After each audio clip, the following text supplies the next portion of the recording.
sudda berilgan raddiyalarni sudya qabul qildimi?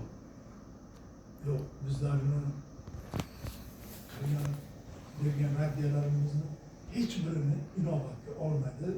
O'zlari oldindan hukm chiqarib qo'yganliklari tayin bo'lib, korrupsiya yaqqol ko'zga ko'rinib qoldi.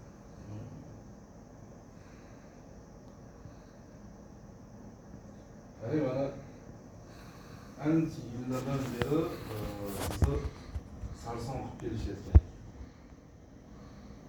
O'zlari nozim aytib ancha yildan beri bu holat bo'yicha yuguramiz. Bir ta'kidladi. Shuncha yil yurishingizga nima sabab bo'ldi? Shu qonunlar vaqtida ishlamaganligimi yoki boshqa sabab?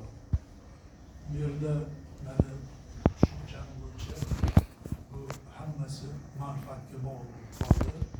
Ular har birlari o'zlarining manfaatlari uchun kerakli bo'lgan shu foydani olganliklari sababli bizni ishlarimizni hech bittasini qonuniy hal qilib chiqarib berishmaydi.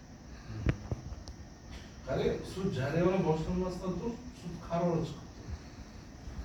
Bunda albatta kulgilik, endi bu yerda yaqqol insonning kimligini, nimaligini bildirib qo'yadigan, o'zlarini ustidan o'zlari hukmni chiqarib qo'yganligi faqat hozir bu dunyoni hukmiga emas, hatto oxirat hukmida ham buni oldida javob berishliklarini unutib qo'yganligi, davlat tomonidan berilayotgan moliyaviy, ya'ni pullari, olayotgan mablag'lari yetishmasligi bo'lsa kerak. Shu sababdan shu manfaat qidirib, shuni orqasidan tirikchilik qilaman degan ma'noda harakat qilib qolishgan bo'lsa kerak. Ajab emas, Alloh taolo taborak hammamiz uchun qachon kelish, qachon ketishligimizni o'zi biladi. Ammo Allohdan umidimiz bor. Haqiqat albatta bir kun boshini ko'tarib turadi.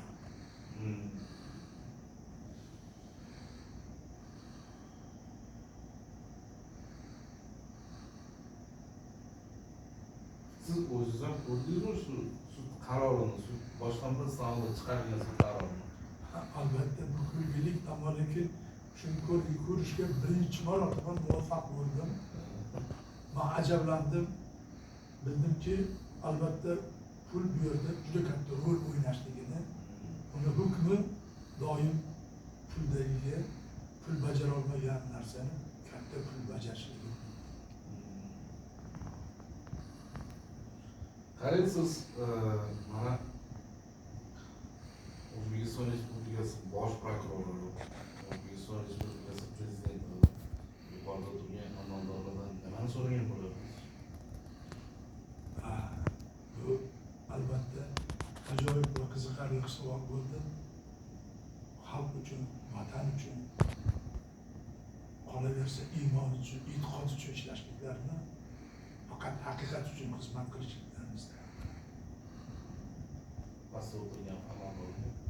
Endi pastda o'tirgan amaldorlar albatta bu yuqoridagilarni shippaga hisoblayman. Ular qayoqqa qarab shippagini otsa o'sha yerga tushadi.